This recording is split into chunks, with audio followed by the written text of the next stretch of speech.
las tenias que son más que más cortas que el propio churumbico. Si ustedes fueran intestino grueso, mire, marco cólico, las tenias un poquito más corticas. Entonces, ¿qué le toca al intestino? Pues arrugarse. Y por eso aparecen las austras, ¿cierto? Que son esas abolladuras. ¿Esta tenia cuál sería? La anterior. Tenia anterior. Y si vemos por aquí, no es muy marcada, póstero, medial y póstero, lateral, la que es visible claramente. En los tres sitios, en el ciego, confluyen las tenias, ¿cierto? Y en esa confluencia, ¿quién está? El apéndice. ¿Cuál es el nombre técnico? Apéndice vermiforme. Vermiforme. Y aquí, ¿qué? Esta lámina, ¿cómo se llamaría? Mesoapéndice. Mesoapéndice, por donde va irrigación y todo, ¿cierto?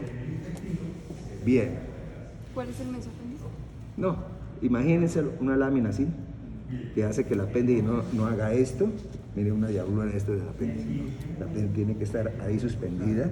Está muy grande en este caso, ¿no? Sería como hasta acá lo más normal.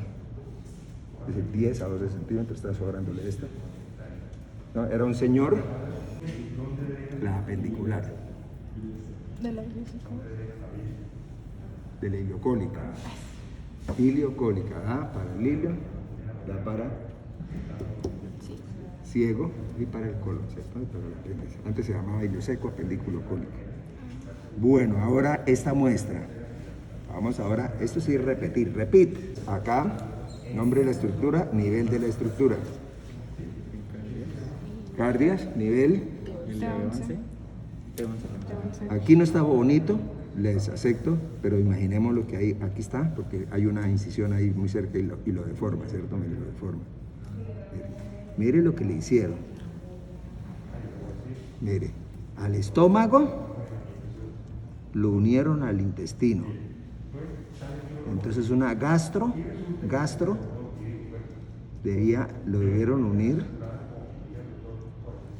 porque esto no es intestino, aquí no está nada, yeyunostomía, del gastro al yeyuno, y después a la otra lo emboquillaron, ¿no? Porque no hay otra manera de mirar la pieza, ¿no? Mire, ahí está el antro. Y mire, ahí lo cerraron, mire, este es un pedazo de intestino, mire. Entonces lo que hicieron fue pegarle el antro a la pared lateral del intestino, ¿cierto? Bueno, ese procedimiento, pero olvidémonos de ello, porque ese no es el propósito. El propósito es que ustedes me digan esto cómo se llama, esto cómo se llama, y esto cómo se llama acá. Antro. ¿Está viendo? Disunión. La válvula es cuando la abrimos y la vemos. Delimíteme el segmento. Línea cardinal. Desde la línea cardial hacia arriba. Aquí fuera la incisura yugular. Entonces delimíteme el segmento. Entre línea angular e incisura angular. Línea cardial Acá. a la incisura angular. Ahora supongamos que esto sea y lo es el antro. Delimíteme el segmento. Incisura angular. El píloro, Píloro. ¿cierto? Caractericen histológicamente la capa muscular del sitio señalado. Músculo liso. Músculo liso, ¿tú qué dices? No, es decir, en la caracterización, no sé si está de acuerdo o no, si tiene otra opinión, estamos en eso, constructivismo, estamos en Pero dijo muscular constructivista. Es que dijo muscular. ¿Qué es la esencia del cardias? Pero eso es el cambio de epitelio, entonces. Y con la capa muscular, ¿qué ocurre en el cardias? Nada, NO, Por eso. nada, NA, nada. Es decir, sigue la misma estructura. Entonces, ¿por qué hace esfínter? Porque tiene mayor tono. Simple y llanamente. El cardias tiene mayor tono. Por eso se dice que no, tono, con N. Por eso se dice que no es un esfínter anatómico, sino fisiológico. Entonces, mayor tono, dada por fibras de carácter simpático, T9, T8, ¿no? Y aquí este muchachón que viene bajando, si se lo mostrara bien, ¿cuál sería? Tronco vagal, ¿qué? Anterior, va por delante, tronco vagal anterior. Bueno, caracteríceme la mucosa del sitio. cilíndrico así, estratificado. ¿Qué Plano lo estratificado, caracteriza? cilíndrico, siempre. Y en histología, ¿cómo se le llama a ese sitio? Línea Z. O Unión cardioesofágica. Ojo, en histología no se utiliza el término de cardias. Ellos enfatizan es el cambio y el cambio es en la mucosa. Entonces, una mucosa de un epitelio plano estratificado húmedo a un epitelio cilíndrico glandular, ¿cierto? Entonces son los dos sitios de pegue. ¿Dónde más han visto pegues? Así como diferentes. Ay, sí, sí.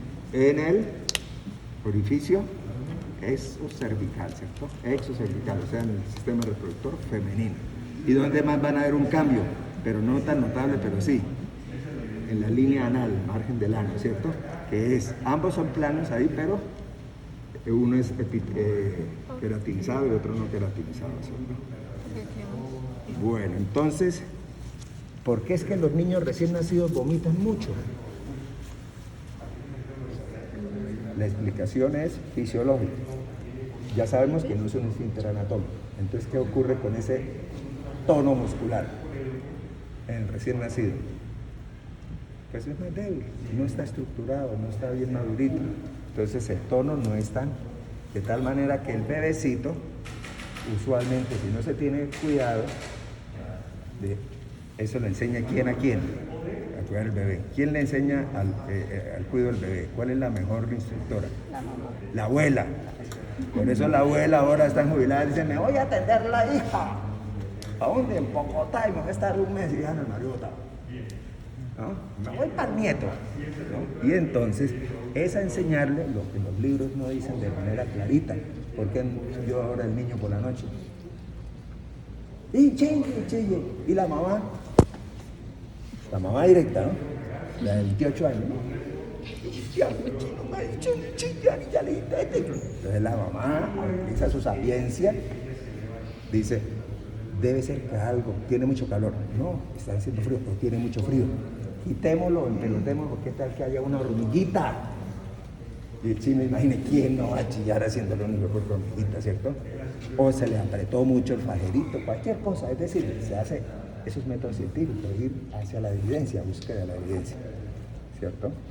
Entonces, micromodelo, palpen ahora sí el otro esfínter. Este era el esfínter cardias. Sabemos que la capa muscular no tiene ninguna diferencia al resto, ¿cierto? Ahora cojan y palpen el otro esfínter. Se la paso para que tengan ese placer. No, cójalo. Diferencia entre los dos. Sustancial, ¿cierto?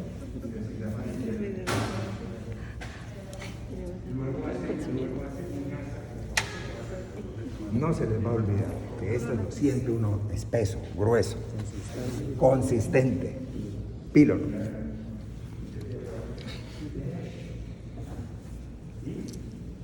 Y el cardias porque tienen que hacer la diferencia. El uno es un esfínter apenas fisiológico, aumento del tono.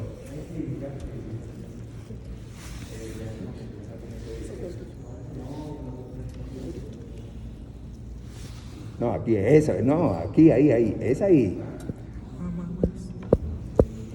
Pues esa diferencia en el aspecto píloro, porque es la zona de píloro.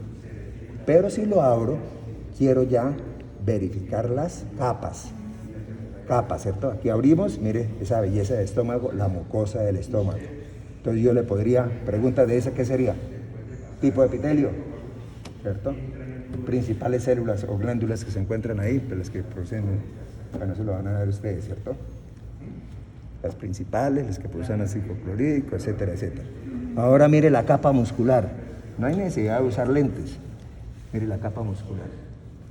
La capa muscular. Entonces sería capa muscular ¿de quién? Pues del estómago. Mire la mucosa, ahora la capa muscular. Pero al llegar al píloro, miren la diferencia del espesor. La diferencia del espesor. Ahí que ya sería esfínter pilórico. Miren el otro lado. Esfínter pilórico. Entonces me hacen favor y le sacan una foto y me la muestran con aumento. A ver qué tan buenas son ustedes para sacar fotos. Cerosa, ¿cierto? O sea, para que ustedes manejen que desde el punto de vista macro, siempre esta estructura que es predominantemente tubular tiene 3 capas: mucosa, muscular y serosa, ¿cierto? Lógico, desde el punto de vista microscópico, en algunos sectores se diferencia muy bien la submucosa, pero aquí nos vamos a decir, alguien que dice, profe, ¿dónde queda la submucosa? Profe, tengo una pregunta. Sí. En el esófago cervical es serosa o adventicia.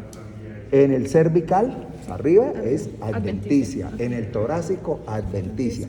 Atraviesa el diafragma y de una vía en el peritoneo, y lo que adhiera de ahí en adelante es serosa. O sea, aquí es serosa. Serosa y ahí para adelante todo es serosa. Serosa, mire, serosa del estómago. Mire, se la agarro.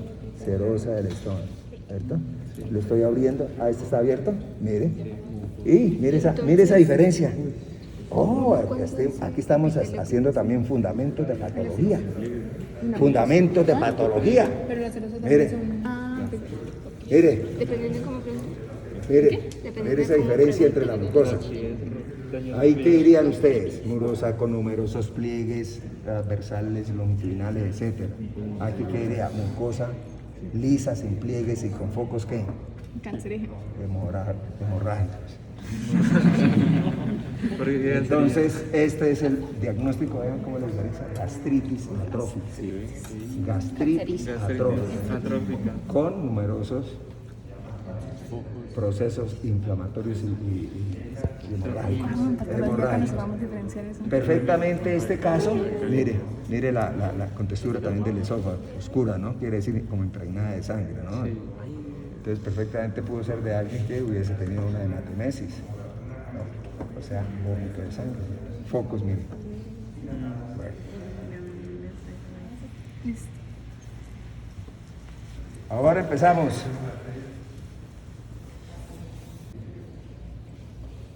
No contesten, simplemente tengan guardadita la respuesta.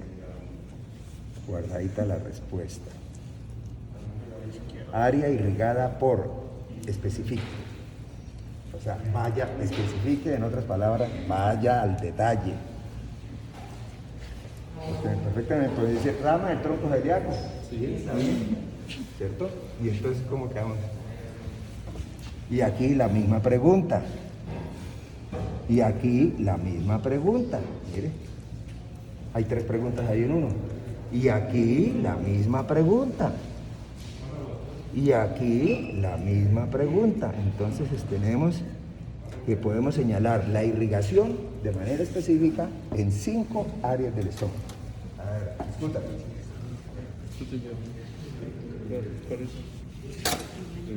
Más arteriales, aquí se alcanzan a ver, las grandotas, aquí ven así como un rosarito, ¿no?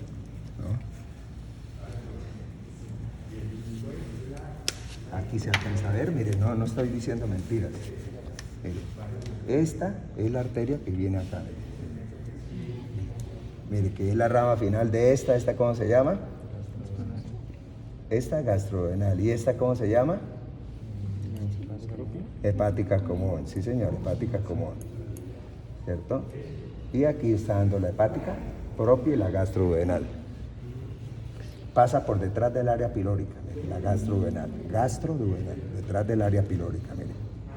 Da ramitas para el duodeno y para el páncreas. Aquí está el páncreas, ¿cierto? Se llaman pancreático-duodenales. Y ya su continuación sobre esta zona, mire, sobre esta zona que es la parte derecha de la curvatura, es derecha del cadáver, ¿cierto? Porque de pronto mi derecha es acá, ¿no? Es la derecha del cadáver. Entonces se llama gastro-omental, sería acá, quitamos la primera. Rama gastromental, ¿qué? Derecha, que es la continuación de la pancreático, perdón, de la gastroduodenal. De la gastroduodenal. Ahí ven. ¿Cierto? Ahora esta, ¿cuál sería? Gastromental izquierda, rama de la esplénica. Mira, aquí está la esplénica, vamos a ver si la identificamos. Mírela.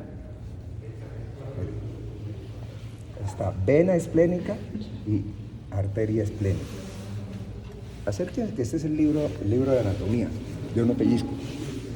El libro de anatomía. Es vena esplénica porque viene de dónde, mire, del vaso.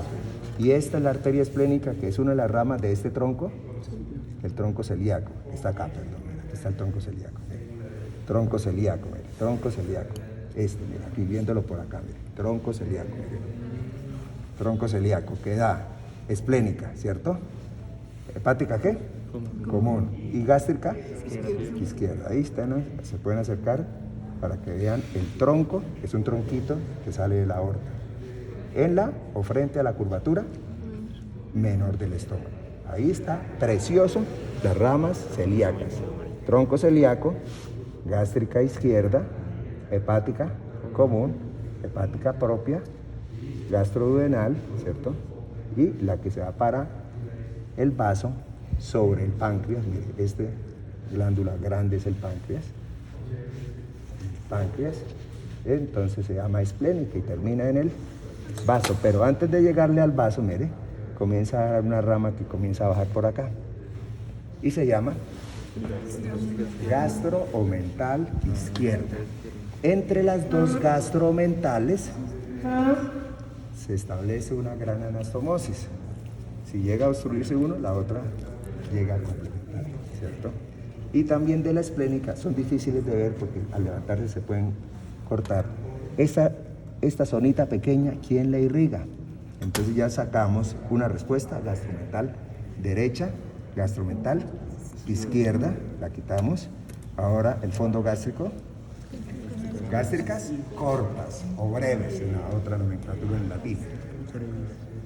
Breve o corta es lo mismo, ¿cierto? Entonces aquí, irrigado específicamente por gástricas cortas. ¿Ramas de quién?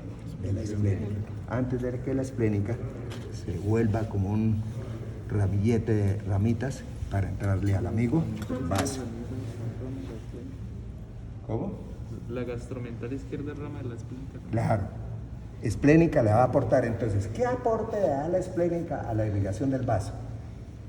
La parte derecha, izquierda, perdón, de la curvatura mayor del estómago y el fondo gástrico.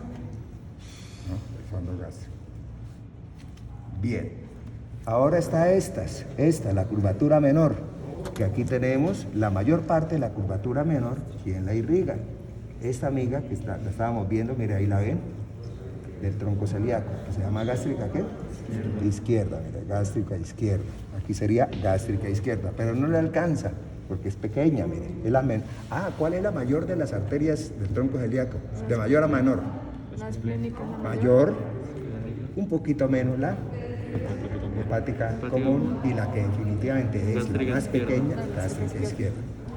¿Cierto? Y entonces, como es pequeñita, ¿será que le alcanza la zona de la curvatura correspondiente al antro?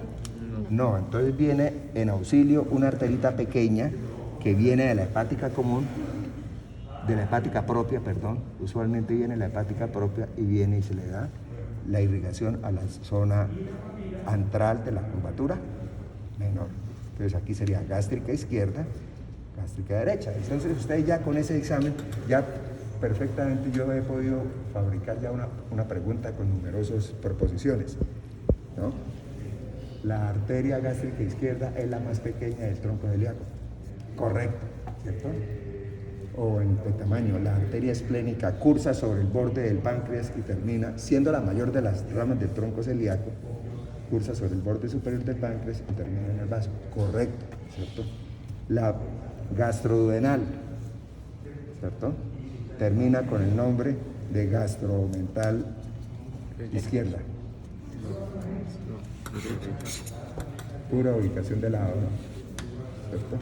Entonces sí, gastromental, pero ojo, tiene un apellido.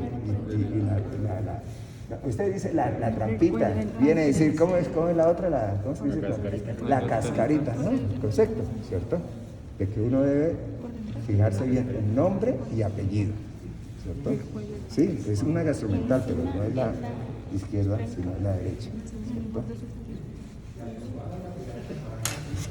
Si ustedes aquí buscan, Gástrica derecha. entonces, por ejemplo, esa ramita, sí podría ser, ¿no? Este es el aumento, después que hablamos de peritoneo, el aumento mayor, ¿cierto? Que se origina en la curvatura mayor. Entonces, resulta que este tiene una herida evidente por la cara posterior del estómago. Mire, la cara posterior. ¿Cómo llego yo a suturar la cara posterior del estómago? Pues cortando el aumento. ¿Cuál es el cuidado que tiene que tener el cirujano? ¿Irse por todo el borde? Si se va por todo el borde, ¿a quién corta? Mire, a las arterias. Entonces tiene que irse mínimo 1 centímetro, corta y ahí sí, levanta y mire, ¡ay! Estaba allá. Mire, como si hubiera sabido entonces ahora sí, agarre el bordecito acá, otra pinza, eso lo tiene que hacer el ayudante y el cirujano a coserse ahí, ¿cierto? En 2 planos. Primero, cose la mucosa y luego sí, la serosa y sutura y queda. Y después hace así, hace presión para que no quede ningún escape, ¿no? ¿Qué tal que lo deje mal suturado y al hacerle presión de una salga por ahí líquido y dice, no, menos mal que salió ahora, no, ya después de haber sido operado de una peritonitis por mal hecho las suturas. Bueno, inervación. Desde el punto de vista parasimpático, ¿cuál es el efecto parasimpático en el estómago? Aumenta la peristalsis y esa lo tienen que decir en todo el intestino. O sea, el responsable de la onda peristáltica es la inervación parasimpática. ¿Dónde está el núcleo de esas fibras? El núcleo dorsal del vago. ¿Y ese núcleo dorsal del vago en qué estructura del tallo cerebral se ubica? Especifique. ¿La fosa? Romboidal. ¿Del qué? Piso del cuarto ventrículo, ¿eh?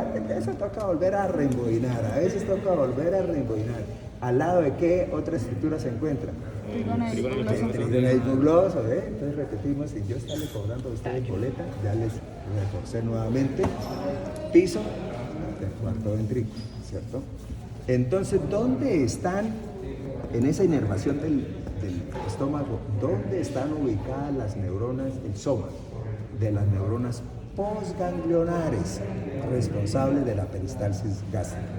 En el ganglio entérico. No, en la pared del órgano. En la pared. En la capa muscular.